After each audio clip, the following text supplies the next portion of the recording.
आमिर लियाकत के इंतकाल के बाद उनकी जायदाद किसके पास जाएगी? पुलिस ने बड़ा फैसला कर लिया। पुलिस का कहना है कि रुकने कौमी असेंबली डॉक्टर आमिर लियाकत का घर सील कर दिया है जब तक तफ्तीश मुकम्मल नहीं हो जाती। घर में किसी को आने की इजाजत नहीं होगी। क्राइम सीन की फॉरेंसिक रिपोर्ट का इंतजार है। फाइनल रिपोर्ट आने के बाद ही घर खोला जाएगा। आमिर लियाकत के घर से मुतालिक पुलिस का कहना था कि हमारे पास अब तक घर या जायदाद का दावेदार नहीं आया। आमिर लियाकत का घर उनके असल वारिस के हवाले करेंगे।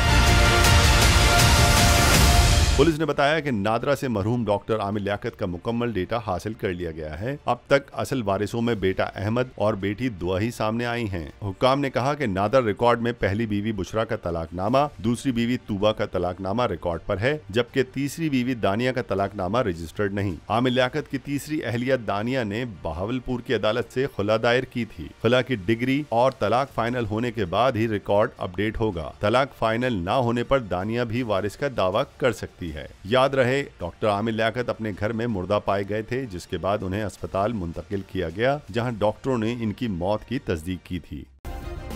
सब्सक्राइब करें और बेल दबाएं ताकि कोई खबर रह न जाए।